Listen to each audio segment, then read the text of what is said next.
జ్ఞానయోగం వ్యాసపీఠం బహువేదశాస్త్రం బోధామృతహిత శ్రీమన్నారాయణం శివగౌరీ సంభాషిత సకల పురాణం అష్టాక్షరి పంచాక్షరి మంత్రావరణం అఖిల దేవతా సంస్తుతి పారాయణం జయ మంగళకరమీ ప్రవచన శ్రవణం అనుదినము శుభము సుఖము జీవన గమనం దేవరాగం జ్ఞానయోగం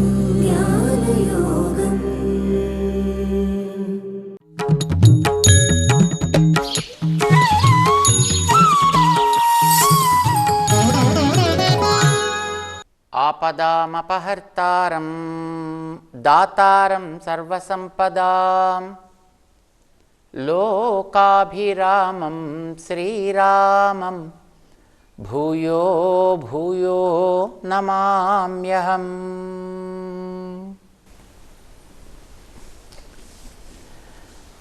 జై శ్రీమన్నారాయణ. ప్రియ భగవద్బంధువులారా,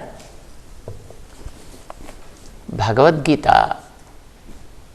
18 అధ్యాయాలుగా ఉండే గ్రంథం అయితే ఒక్కొక్క అధ్యాయానికి ఒక్కొక్క పేరు అందులో ఉండే విషయాన్ని పట్టో, దాంట్లో ఏ పదంతోటో ఏ భావంతోటో దాన్ని ఆరంభం చేస్తున్నారో దాన్ని బట్టో పేరు పెట్టడం జరిగింది. అర్జునుడికి కలిగినటువంటి దుఃఖం ప్రధానంగా చర్చించడం వల్ల దానికి అర్జున విషాద యోగము అని మొదటి అధ్యాయానికి పేరు పెడతారు. ఆత్మతత్వాన్ని స్పష్టంగా విశ్లేషించి చెప్పడం చేత దానికి ఒక విలక్షణమైనటువంటి పేరు పెట్టడం జరిగింది. రెండవ అధ్యాయానికి సాంఖ్యయోగము అని పేరు పెట్టారు. ఖ్య అంటే జ్ఞానం, సంఖ్య అంటే చక్కగా కలిగేటటువంటి జ్ఞానం. ఆ జ్ఞానం కలిగి ఉండేటటువంటిది ఆత్మతత్వం కనుక సాంఖ్యము అంటే ఆత్మతత్వము అని దానికి చాలా అందమైనటువంటి పేరు పెట్టడం జరిగింది. ఇట్లానే 8వ అధ్యాయానికి పెట్టిన పేరు మనకి చాలా ఆశ్చర్యకరంగా అనిపిస్తుంది. 8వ అధ్యాయం భగవద్గీతలో అక్షర పరబ్రహ్మ యోగము అని పేరు. దానికి ఎందుకు వచ్చింది ఆ పేరు? దేన్ని బట్టి పెట్టారు ఆ పేరుని? ఏదో క్షేత్రము క్షేత్రజ్ఞుడు చెప్పాడంటే క్షేత్రజ్ఞ విభాగ యోగమైంది. 3 గుణాల గురించి చెప్పాడు కనుక గుణత్రయ విభాగ యోగమైంది. నేనే పురుషోత్తముణ్ణి అని ప్రతిపాదించుకున్నాడు కనుక అది పురుషోత్తమ, ఆయన్ని పొందమని చెప్పాడు కనుక పురుషోత్తమ ప్రాప్తి యోగము అయింది. తనకుండేటటువంటి సంపదని, ఈ ప్రపంచం అనే సంపదని బాగా విస్తరించి చెప్పాడు కనుక విభూతి విస్తర యోగము అయింది. మరి 8వ అధ్యాయానికి అక్షర పరబ్రహ్మ యోగము అని పేరు పెట్టాడు. దేన్ని బట్టి ఈ పేరు పెట్టినట్టు ఆయన? ఇది ఒక మంచి విషయం. 6వ అధ్యాయం తనను గురించి ఎవరైతే ప్రయత్నం చేస్తాడో వాడంటే నాకు చాలా ఇష్టం అని చెప్పుకున్నాడు ఆయన. సరే, నువ్వంటే ఏమిటి, ఎలా, దాన్ని నాకు తెలియచెప్పమని అర్జునుడి యొక్క ప్రశ్నగా తీసుకొని ఆయన 7వ అధ్యాయంలో జ్ఞానము విజ్ఞానము అనే పేరుతోటి జీవుడు కంటే జీవుణ్ణి నడిపించే తాను వేరు అని తెలుసుకుంటే అది జ్ఞానం. వేటితో తాను వేరు అని తెలుసుకుంటే, ఎలా తాను వేరు అని తెలుసుకుంటే ఎలా ఎలా తాను జీవుడికుండే జ్ఞానాన్ని, ప్రకృతిలో ఉండే పదార్థాలని, ఆ పదార్థాలతోటి చేరి ఉండేటటువంటి స్వభావాలని కూడా తను నియంత్రిస్తూ ఉంటాడో ఆ విషయం తెలుసుకుంటే అది విజ్ఞానము అని పేరు పెట్టి 7వ అధ్యాయానికి జ్ఞాన విజ్ఞాన యోగము అని పేరు పెట్టారు. మరి 8వ అధ్యాయానికి అందమైనటువంటి పేరు అక్షర పరబ్రహ్మ యోగము అని పేరు పెట్టారు. అంటే దేన్ని బట్టి ఈ పేరు పెట్టినట్టు? ఆ అధ్యాయాన్ని ఆరంభం చేస్తూనే అర్జునుడు కొన్ని ప్రశ్నలు వేశాడు. ఆ ప్రశ్నలలో మొదట తను సమాధానం చెప్పినదేదో అది తీసుకుని ఈ అధ్యాయానికి పేరు పెట్టాడు. 7వ అధ్యాయం చివరికి వచ్చేటప్పటికి ఒక 7 విషయాల్ని ఆయన చెప్పడం జరిగింది. ఇది సాధిభూతాది దైవం మాం అంటూను.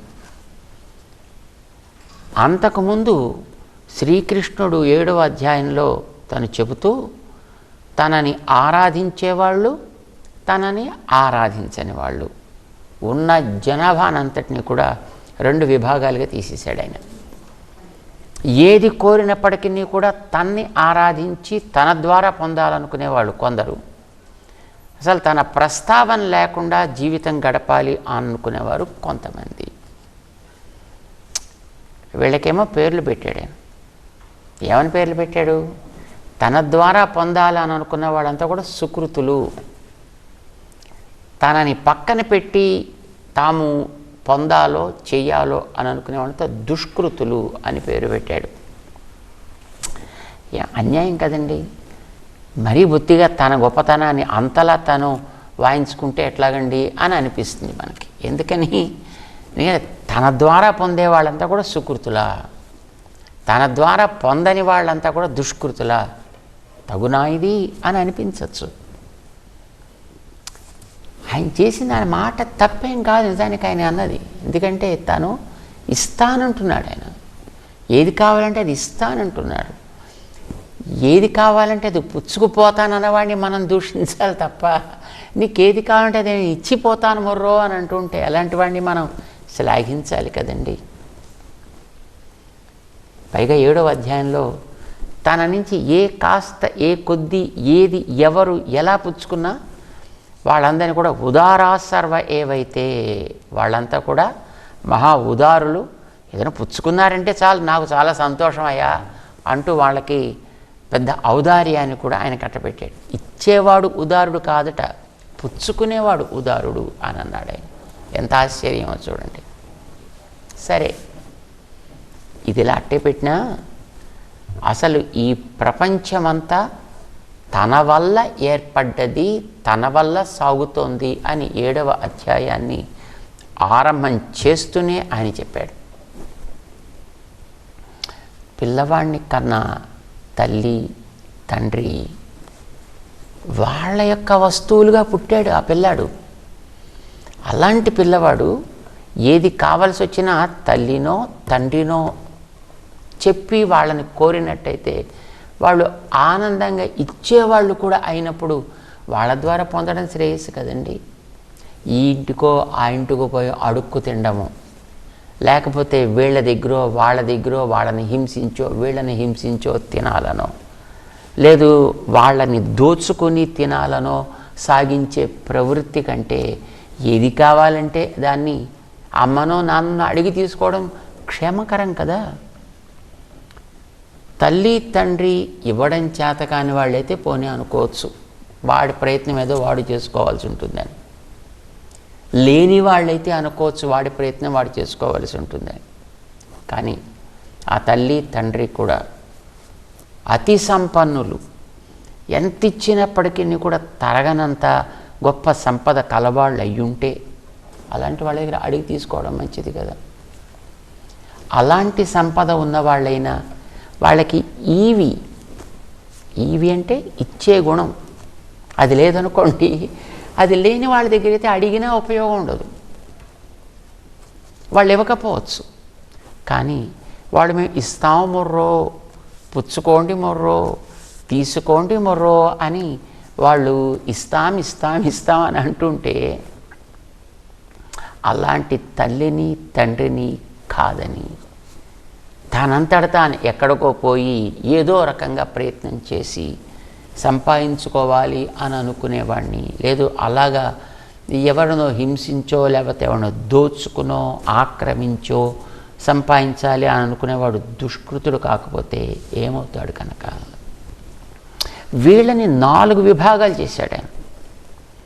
పోయిన సంపదను కోరుకునేవాడు, కొత్త సంపదను కోరుకునేవాడు, అసలు సంపదల జోలికి పోకుండా కేవలం తన తత్వాన్ని తానే గుర్తించాలి అని కోరుకునేవాడు, లేదు తనకి కారణమైనటువంటి ఆ భగవత్ తత్వాన్ని చేరాలి అని కోరుకునేవాడు. ఇలాగా 4 రకాలుగా చెప్పిన పోయిన సంపద కొత్త సంపద అనేది పెద్ద మనం తెలుసుకోవడం కోసమే తప్ప మొత్తానికి ఇద్దరు కూడా సంపదను కోరుకునేవారే కనుక వారిద్దరిని ఒక విభాగంలోకి తీసుకొచ్చేద్దాము అని అనుకుంటూ సంపదలు కోరుకునేవాళ్ళు, స్వయం స్వరూపాన్ని కోరుకునేవాడు, లేదు సర్వేశ్వరుణ్ణి కోరుకునేవారు.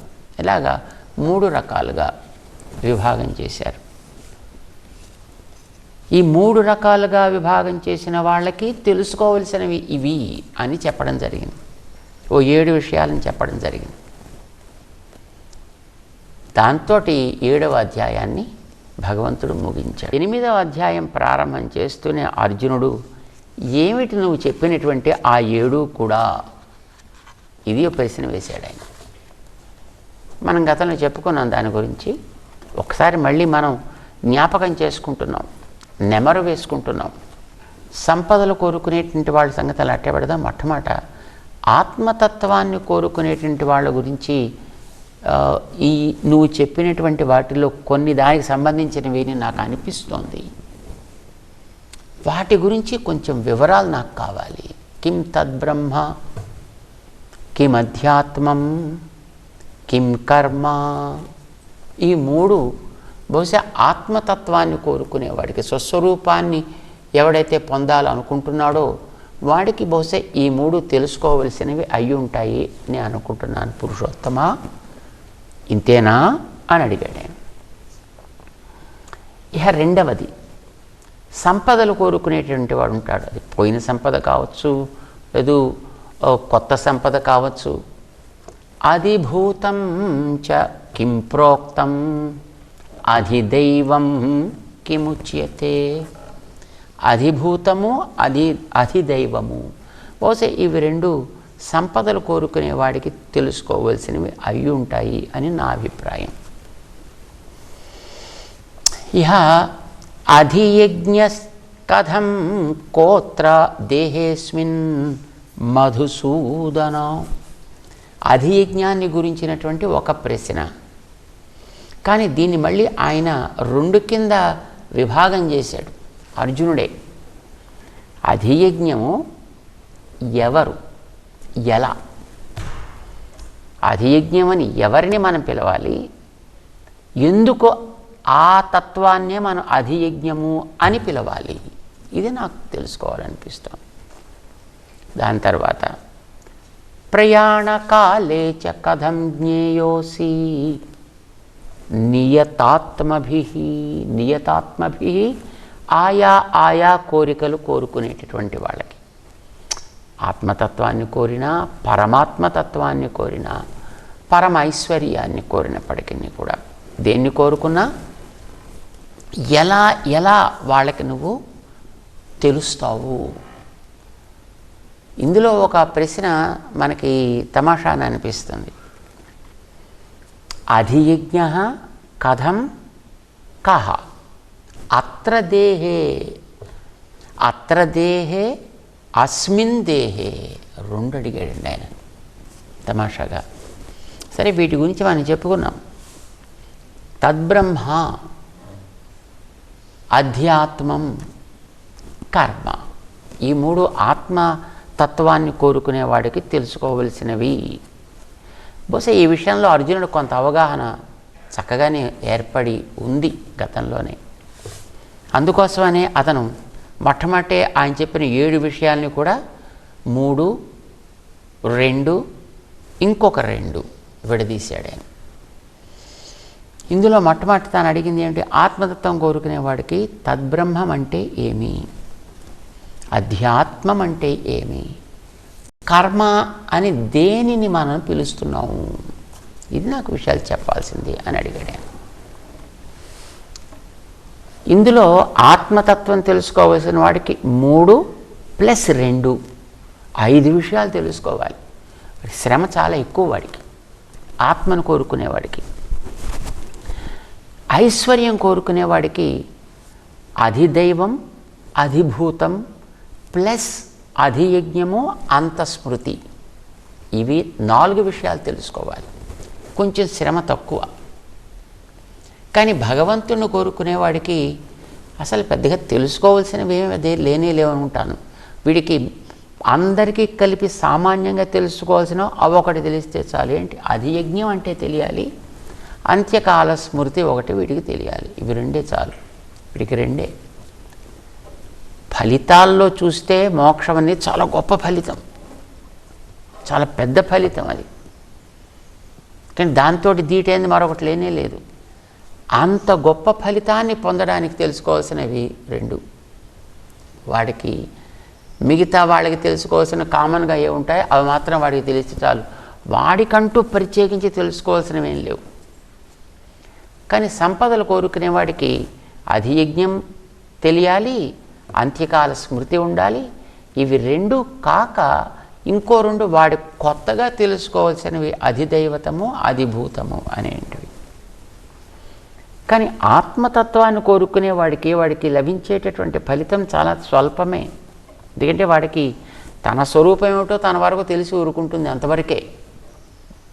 కానీ ఆ మాత్రం వాడికి తెలియడానికి వాడు చేయవలసినటువంటి సాధన 5 విషయాల మీద చేయాలి. వాడికి అధియజ్ఞము చేయాలి, అంత్యకాల స్మృతి ఉండాలి, తద్బ్రహ్మ తెలియాలి, ఆధ్యాత్మం తెలియాలి, కర్మ తెలియాలి. 5 విషయాలు తెలుసుకోవాలి. సరే, వాళ్ళకి ప్రత్యేకించి తెలియవలసినటువంటివి ఆ 5 విషయాల్లో 3 విషయాలు మనం గతంలో చెప్పుకున్నాం. తద్బ్రహ్మం అంటే చెప్పుకున్నాం, జ్ఞాపకం చేసుకుందాం మళ్ళీ. ఐశ్వర్యం కోరుకునేవాడికి తెలియవలసినవి చెప్పుకున్నాం. కానీ తమాషా ప్రశ్న వేసిన అర్జునుడు అడిగినటువంటి దాంట్లో అధియజ్ఞ కథం కహ అత్ర దేహేస్మిన్ అని ఇందులో కొన్ని పదాలు తమాషాగా ఉన్నాయి. అధియజ్ఞము ఎందుకు అవుతాడు, ఎవడవుతాడు, ఇది ఒకటి ప్రశ్న. దాని తర్వాత అత్ర దేహేస్మిన్, అత్ర అంటే ఇక్కడ, దేహే అస్మిన్ దేహే ఈ దేహంలో, ఇక్కడ ఈ దేహంలో 2 పదాలు వేసి తన ప్రశ్న వేశాడు. ఇవి కొంచెం మనం జాగ్రత్తగా గమనించాల్సినటువంటి అంశాలు అన్నమాట. ఏమడుగుతున్నాడైనా? అధియజ్ఞము అంటే, యజ్ఞం అంటే గతంలో మనకి 4వ అధ్యాయం దిగించి ఆయన చెప్తూ వస్తున్నాడు. ఆయన 3వ అధ్యాయంలో చెప్పాడు, తస్మాత్ సర్వగతం బ్రహ్మ నిత్యం యజ్ఞే ప్రతిష్ఠితం అని చెప్పాడు 3వ అధ్యాయంలో. అంచేత యజ్ఞము చెయ్యని వాడికి అసలు ఏ జీవితమే లేదని చెప్పాడు 4వ అధ్యాయంలో. సో యజ్ఞమయంగా జీవితాన్ని సాగించాలి. అది మోక్షం కోరనివ్వండి, ఆత్మని కోరనివ్వండి, సంపదలు కోరనివ్వండి, ఎవరికైనా. ఈ అధియజ్ఞము అనేటువంటి కహ, ఎవడు అధియజ్ఞం అంటే మనిషి చేసేటటువంటి క్రియాకలాపాలని ఫలసంగ కర్తృత్వ రహితంగా చేస్తే అది యజ్ఞం అవుతుంది. ఈ యజ్ఞాన్ని స్వీకరించేది ఎవడు? అసలు ఈ యజ్ఞ స్వీకర్త కహ అని ప్రశ్న. పైకి వెళ్ళిన తర్వాత చెప్తాడని, అధియజ్ఞ అహమేవా, లోపలుండి స్వీకరించేవాడిని నేనేనయ్యా. ఎందుకంటే 3వ అధ్యాయం, 4వ అధ్యాయం, 5వ అధ్యాయం ఇవన్నిట్లో కూడా లోపలుండి నడిపించేవాడిని నేనే కనుక నా యందు భారం పెట్టి జరిపించాలి అని గతంలో మనకి చెప్తూనే వస్తున్నాడు ఆయన. లోపల ఉండేవాడు తానే కనుక, అన్ని దేహాల్లో ఉండేవాడు తానే కనుక తన పేరు యజ్ఞమునకు అధిష్టాన దేవత. యజ్ఞం వల్ల అందుకుని ఫలితాన్ని ఏది ఇవ్వాలో ఆలోచించి ఇచ్చేవాడు ఆయన. అందుకోసం ఆయన పేరు అధియజ్ఞము. అధియజ్ఞాన్ని నేనే అని పైన మనకి సమాధానం చెప్పేటప్పుడు అధియజ్ఞ అహమేవ అత్ర దేహే దేహభృతాంబరా అని అన్నాడు 4వ శ్లోకంలో. అది యజ్ఞాన్ని నేనే అన్నాడు ఆయన. ఎలా? ఇది అత్ర, ఇక్కడ అన్నాడు ఆయన. ఇక్కడంటే ఎక్కడ? ఆయన ఉన్న యుద్ధరంగంలో. అర్జునుడు అడిగింది యుద్ధరంగంలో, రథంలో కూర్చుని. సమాధానం చెప్పేది రథంలో కూర్చునే కృష్ణుడు. అత్ర అని అంటున్నాడు. ఇక్కడ అంటే ఇక్కడ ఏ విషయాన్ని గురించి ఆయన చెప్తున్నాడు? ఆయన దేని గురించి చెప్తున్నాడు? ఆయన చేసే పనులని స్వీకర్త ఆయన దేహాల లోపల ఉండి అనేది మనకి దేన్ని బట్టి తెలుస్తుంది? కంటికి కనిపించేది కాదాయి. అసలు మన కంటికి మన మనస్సు కనిపించదు, ఆత్మ కనిపించదు. ఆత్మలో ఉండే పరమాత్మ అసలు కనిపించడు. మరి ఆయనకు ఉంటాడు అని మనకి చెప్పేదెవరు? య ఆత్మని తిష్టన్ య ఆత్మానం అంతరో యమయతి యమాత్మా నవేద యస్య ఆత్మా శరీరం. వేదం చెప్తోంది ఈ మాటలు. ఆత్మకి లోపల ఉంటాడు, ఉండి నడిపిస్తాడు. ఆ నడిపించే లోపల ఉండేవాడు కనుక ఆత్మని తనకి పైన శరీరంలాగా పెట్టుకొని ఉంటాడు. కానీ ఎం ఆత్మ న వేద, ఆ లోపల ఉండేవాడిని ఆత్మ అనేది తెలుసుకోలేదు సుమా. మిగతా వాటన్నిటి గురించి కూడా చెప్పాడు ఆయన. ఆత్మ కూడా లోపల ఆయనే ఉంటాడు అనేది మనకి వేదం చెప్తోంది. వేదమే శాసిస్తోంది కనుక వేదానికి శాస్త్రము అని పేరు. శాస్త్రము ద్వారా యజ్ఞ ఫలభోక్త ఎవడు? ఇది నాకు కావాలన్నాడు ఆయన. రెండవది అస్మిన్ దేహే అని అన్నాడు ఆయన. అస్మిన్ దేహే. అస్మిన్ దేహే అంటే ఎవరి దేహంలో? కనిపించే దేహాలు మనకు కొన్ని ఉన్నాయి, మనకి కనిపించని దేహాలు కూడా కొన్ని ఉన్నాయి. మనకు కనిపించే దేహాలు మానవ జాతి దేహాలు మనకు కనిపిస్తాయి, తిరియక్ జాతి దేహాలు మనకు కనిపిస్తాయి, స్థావరాల యొక్క దేహాలు మనకు కనిపిస్తాయి. ఇంతవరకు జీవులు ధరించేటటువంటివే కనుక ఈ నర, తిరియక్, స్థావరాలు ఇవి మనకు కనిపిస్తాయి. కానీ మనకు కనిపించింది దేవతలు మనకు కంటికి కనిపించరు. మరొక రకంగా మనకి తెలియచ్చు. చాలామందికి ఒక అభిప్రాయం ఏంటంటే కంటికి కనిపిస్తేనే అది ప్రత్యక్షము, కాకపోతే ప్రత్యక్షం కాదు అని ఒక అభిప్రాయం ఉంది. అప్పుడు నాకు కంటికి చూపించగలుగుతారా అని అడుగుతుంటారు ఇట్లాగా. కానీ మనం జ్ఞాపకం పెట్టుకోవాల్సిన అంశం ఇక్కడ ఒకటి ఉంది. కంటికి కనిపిస్తే మాత్రమే ప్రత్యక్షం కాదు. ఇంద్రియముల్లో ఏ ఇంద్రియానికి గోచరించినా అది ప్రత్యక్షమే. ఇంద్రియాలు 2 రకాలు. కొన్ని బాహ్య ఇంద్రియాలు, కొన్ని ఆంతర ఇంద్రియం. మనస్సు అంతరింద్రియం. మిగిలినటువంటి ఈ చక్షువు, నాసిక, కర్ణము ఇలాంటివన్నీ కూడా ఇవి బాహ్య ఇంద్రియాలు. సో బాహ్య ఇంద్రియాలకు కానీ అంతరింద్రియానికి కానీ దేనికి గోచరించినప్పటికీ కూడా అది ప్రత్యక్షము అని అంటాం. అయితే దేవతల శరీరాలు మనలాంటి వాళ్ళకి కొన్ని ఇంద్రియ గోచరాలు, చాలా మనకి ఇంద్రియ గోచరం. అగ్ని మన ఇంద్రియ గోచరం అవుతుంది, వాయువు మన త్వగింద్రియానికి గోచరిస్తూ ఉంటుంది. ఇలా కొన్ని ఇంద్రియ గోచరించేటటువంటి దేహాలు ఉన్నాయి దేవతలవి కూడా.